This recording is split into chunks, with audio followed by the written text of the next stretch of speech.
The Trump administration continues to shake up Washington with executive orders and major foreign and domestic policy announcements. And here to discuss the latest from the White House, the senior White House correspondent, Selina Wang. Selina, thanks for being with us. Okay, let's start, in a press conference with Israel's prime minister. President Trump proposed that the U.S. take over and rebuild Gaza. What more are we learning about all of this?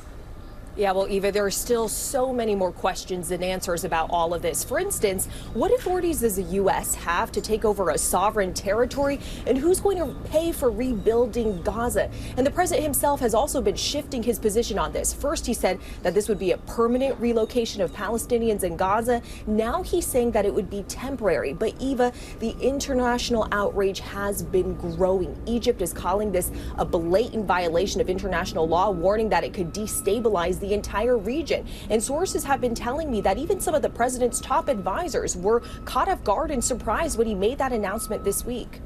Well, Selina, the Trump administration has been trying to buy out some 2 million federal workers, but a federal judge just temporarily blocked that. How is the White House responding?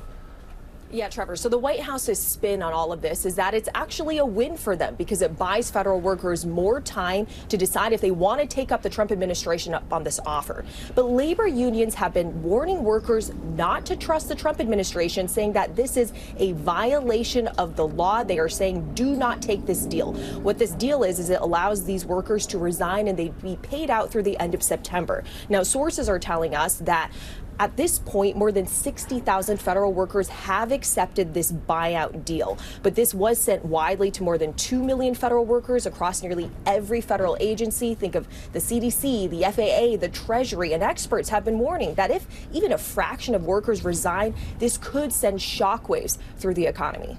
We have to also talk about the birthright citizenship fight. So this week, 2 federal judges blocked the president's executive order to end birthright citizenship. So what happens next here?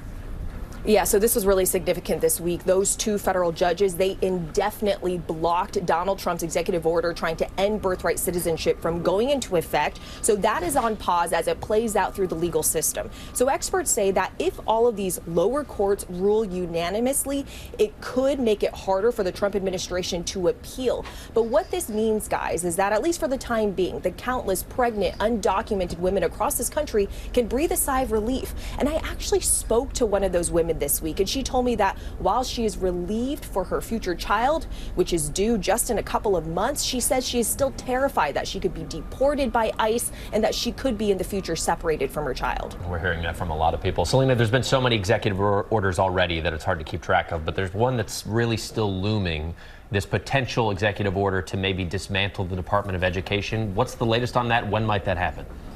Yeah, Trevor, so we know that these discussions are still ongoing, but the timing on all of this is unclear.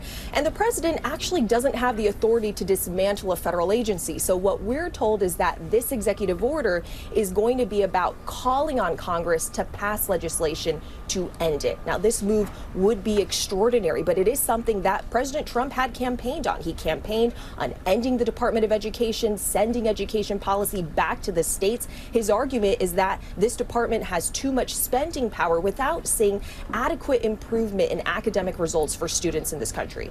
So much to keep track of. All right, Selina Wang, appreciate you keeping us informed on all of that.